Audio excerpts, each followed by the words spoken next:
السلام علیکم دوستو، جب امام حسین کربلا کے میدان میں پہنچے تو چاروں طرف سے چار فرسخ کا علاقہ دشمن فوجوں نے گھیر رکھا تھا۔ اسی طرح ملائکہ کی بہت زیادہ صفیں لگی ہوئی تھی۔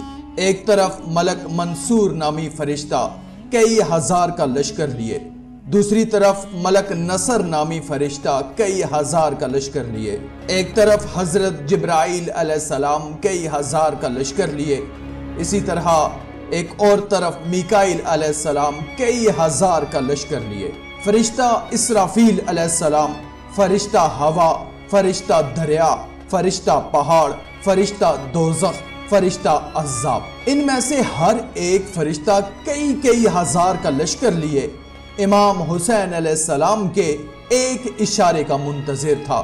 ادھر میدان کربلا میں یکو تنہا میرے مولا حسین زخموں سے چور چور، پیشانی زخمی، جلتا ہوا سینہ، پھٹا ہوا سر، روتی آنکھوں کے ساتھ بے یار و مددگار کھڑے تھے۔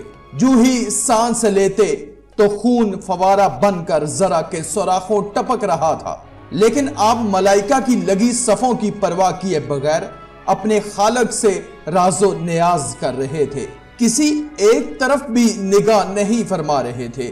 امام حسین دشمن فوج پر حملہ کرنے ہی لگے تھے کہ اچانک عجیب شکل کا ایک آدمی سامنے آیا، جس کی سواری سر سے کمر تک گھوڑے کی طرح اور پاؤں شیر سے ملتے جلتے تھے۔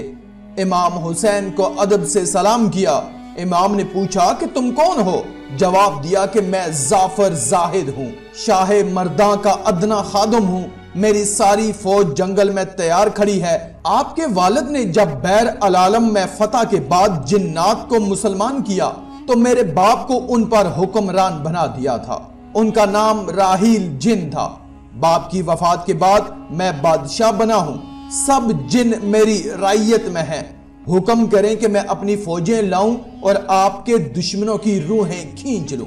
امام حسین علیہ السلام نے کہا کہ تم جن ہو، یہ انسان ہیں، یہ تمہیں دیکھ نہیں سکیں گے اور تم انہیں دیکھ کر قتل کرو گے۔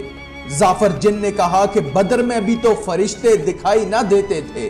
امام حسین بولے وہ خدا کی رضا سے آئے تھے، تم میری محبت میں آئے ہو اور میرے معاملے میں خدا کی رضا یہی ہے کہ تم یہاں سے چلے جاؤ گے اور میں اس جنگ میں نہ بچوں۔ ظافر جن نے انسانوں کے روپ میں آ کر لڑنے کی پیشکش بھی کی، لیکن اس کی ایک نہ چلی۔ پھر ظافر جن نے کہا کہ اجازت دیجئے کہ آپ کے خاندان کو حفاظت سے مدینہ پہنچا دوں۔ فرمایا مقدر یہی ہے کہ میرے بعد یہ لوگ اسیر ہوں اور قید کی سختیاں اٹھائیں۔ امام حسین نے کہا کہ اے ظافر جن تو لوٹ جا، کہ اب جو حال اس میدان جنگ میں ہوگا وہ تجھ سے دیکھا نہ جائے گا۔ امام حسین نے فرمایا کہ اے ظافر تو نے بڑی تکلیف کی، خدا اور اس کے حبیب صلی اللہ علیہ وآلہ وسلم تجھ پہ راضی ہوں اور تمہاری خدمات و زحمات درگاہ خدا میں قبول ہوں، لیکن مجھے تمہاری مدد کی ضرورت نہیں، تم واپس چلے جاؤ۔ ظافر جن واپس گیا تو اس کی والدہ نے پوچھا کہ تم کہاں گئے تھے؟ تو اس نے سارا واقعہ جب اپنی ماں کو سنایا تو ماں نے فوراً حکم دیا کہ جاؤ دوڑو، امام کی مدد کرو جس طرح ممکن ہو۔ اور پھر ظافر جن بما اہل و عیال واپس آیا، لیکن اب شہادتیں ہو چکی تھی، باوجود جنوں کا سردار ہونے کے بے بس ہے۔ امام کا حکم نہیں ہے، وہ امام کے حکم کے آگے سر جھکا چکے ہیں اور جو ہونا ہے وہ تو اٹل ہے۔ آخر میں اللہ رب العزت سے دعا ہے کہ اللہ ہمیں نیک اعمال کرنے اور برائی سے بچنے اور بچانے کی توفیق عطا فرمائے، آمین یا رب العالمین۔